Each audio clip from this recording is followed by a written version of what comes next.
El 2024 ha comenzado con muchos retos y con guerras no concluidas. También es un año electoral con elecciones presidenciales inusuales.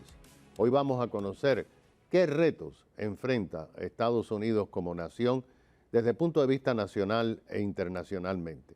Para ello tenemos a un experto, al doctor Eric de la Fuente, quien es analista internacional, profesor de Relaciones Internacionales y Ciencias Políticas de la Universidad Internacional de la Florida. Bienvenido, profesor, muchas gracias.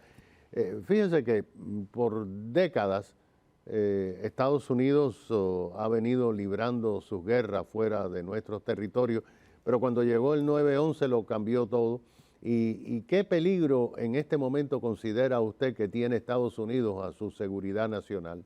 Creo que el mundo de hoy que está tan interconectado, ya muchas veces esas fronteras algunas veces desaparecen, porque por ejemplo, hoy en día uno de los peligros más grandes que tiene Estados Unidos y otras naciones, es la habilidad de otros estados y también grupos de atacarlos cibernéticamente. Hemos visto ya varios intentos y algunas actividades por varios grupos, sea de Rusia, China, Corea del Norte y otros más. Y eso no solo es para Estados Unidos como en el territorio, pero también para intereses norteamericanos en todas partes del mundo. Creo que hay varios otros temas muy importantes que están realmente bastante interconectados. Si nosotros vemos, por ejemplo, por qué la situación en Ucrania es importante para Estados Unidos, es porque eso no es un conflicto solamente entre Rusia y Ucrania, sino realmente estamos viviendo un mundo donde hoy el orden mundial que se estableció después de la caída de la Unión Soviética, que realmente era el Pax Americana, donde realmente había más democracia, se estaba interconectando la economía global, hoy está siendo retado por varios regímenes autócratas, que hay una serie que de cierta manera, aunque no son amigos, cooperan, ¿no? Y en eso está Rusia, obviamente, y que tácitamente apoyado por China, apoyado por Irán.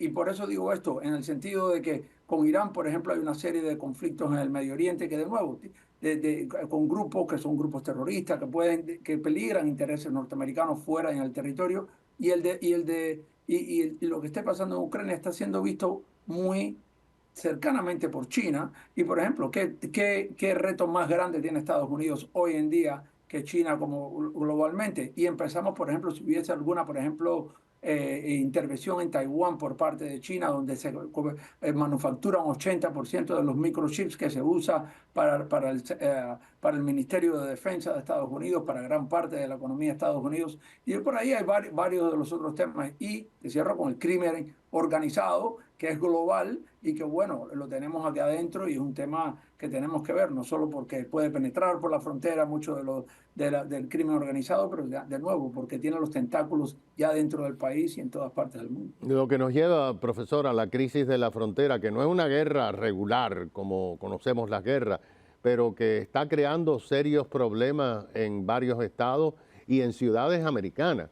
Entonces uno se pregunta, en su opinión, cuán grave para nuestra estabilidad es la situación de la crisis de la frontera. Sí, yo diría que no es que lo está creando, es que ya está creado y se está incrementando, ¿no? Primero que nada es importante para la audiencia, muchas veces escuchan que estas pandillas, estos no son pandillas, estos son organizaciones criminales multimillonarias, imagínate como una corporación con oficinas en todo el mundo, ¿no? En este sentido, que tienen muchas personas operando, desde abogados que los defienden, desde contadores que ayudan a lavar el dinero, desde ciberataques, aparte del tráfico de droga, tráfico de humanos, una serie de temas. Y aquí está obviamente afectando el problema de la droga, el consumo en Estados Unidos es altísimo. Y bueno, están entrando no solo los tipos de drogas tradicionales como han visto hace tiempo, sino fentanyl y muchas otras más. El tema de la frontera, mira, todos los países tienen que defender su frontera. Lo que está ocurriendo en la frontera ahora no es tolerable, ¿no? El hecho de que puedan entrar miles de personas diariamente, ¿no? No puede ser sostenible para ningún país. Eso no quiere decir que esto sea una cuestión anti-inmigrante. La cuestión es que el país necesita inmigración, pero una migración ordenada, legal, etcétera, porque por cada por cada inmigrante que llega a este país para trabajar duro, para echar para adelante, también entran por la frontera personas que son parte de crimen organizado, que pueden ser parte de otros regímenes de infiltrados, etcétera, pero el crimen organizado especialmente, y no solo la frontera con México, también puede ser la frontera en el norte. Y por ahí vemos que están entrando todo tipo de nacionalidades, pero el punto principal es que todos los países tienen el deber y el derecho de defender su frontera. De nuevo, esto no es un mensaje antimigrante, sino un mensaje de seguridad nacional y poder vetar realmente quién está entrando al país, quién no. El país necesita inmigrantes, pero inmigrantes que vengan a contribuir al país, que vengan y no vengan, obviamente, vinculados con narcotráfico u otro tipo de elementos. La mayoría de nosotros, los residentes, sabemos de las guerras, de los conflictos, a través de lo que la prensa decide reportar, pero no vemos las consecuencias. En su opinión, ¿cuál es o son los conflictos que más nos debe preocupar por las consecuencias para los Estados Unidos en este momento? Sí, yo creo que principalmente estamos viendo el conflicto que está ocurriendo en el Medio Oriente, que se está realmente expandiendo, y el conflicto que está ocurriendo en Europa del Este, y ambos tienen ramificaciones para un potencial conflicto que pueda surgir en Taiwán en los próximos años. En el Medio Oriente, de nuevo, vemos obviamente el ataque terrorista de Hamas a Israel y la respuesta de Israel, pero esto se ha expandido mucho más porque el que dirige la orquesta es Irán, ¿no? Que hoy en día está peleando una guerra contra Israel y lo está haciendo de una forma para el régimen autócrata de Teherán muy inteligentemente porque no lo hace directamente, lo hace por diferentes proxies o diferentes que tiene. En gran parte, por ejemplo, los hutíes, que realmente es una milicia, minoría en Yemen, pero que controlan gran parte de Yemen, pues bueno, están realmente retando el 12% del comercio mundial, que es marítimo, que cruza hacia el Mar Rojo, que hoy en día esos barcos, la mayoría de los barcos son atacados. Los barcos chinos no han sido atacados, muy interesantemente, pero sí muchos de los barcos que nos traen. De nuevo, ¿cómo te afecta a uno si estás sentado aquí en Estados Unidos? Bueno, muchos de esos productos llegan aquí y si se tienen que demorar en llegar, si tienes que pagar más costos de por seguro, en los barcos, te va a costar más como consumidor. Aparte que es un conflicto que puede escalar militarmente. En el norte de Israel está Hezbollah, la milicia en el sur del Líbano, también chiita en ese caso, que también es financiada por Irán, que usa también a sus proxies en Siria, en el norte de Irak. Y yo creo que este conflicto que estamos viendo, donde Estados Unidos obviamente apoya a Israel, lo ha demostrado, ya no es un conflicto Israel-Hamas, es un conflicto que se ha expandido y que tiene el peligro de escalarse mucho más porque Irán está por detrás.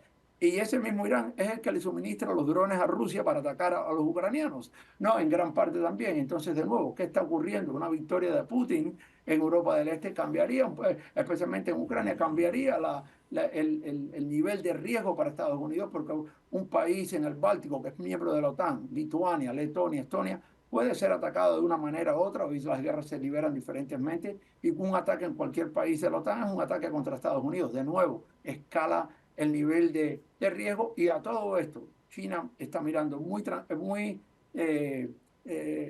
puntualmente lo que está ocurriendo y cómo se reacciona, porque, como ha dicho Xi Jinping, el líder en China, su objetivo es unificar a Taiwán. Y de nuevo, Taiwán manufactura 80% de estos microchips, ¿no? Que usamos en Estados Unidos en todos los días en nuestras vidas, así que te Claro. deben partir a ti como audiencia también y a los ministerios de defensa. Ahora, como experto en temas internacionales, usted da clase todos los días, pero tiene que informarse. ¿Cómo describe la política exterior de la administración Biden en estos últimos 3 años? Bueno, yo creo que realmente, si bien ha tenido algunas victorias, ha sido bastante errática, ¿no? En general, ¿no? Primero, yo creo que la salida de Afganistán, cómo se hizo, uno puede debatir si había que salir o no tenía que salir, pero cómo se hizo fue estrepitosamente mal. Y de nuevo, cada acción de este tipo lleva a otro tipo de reacciones.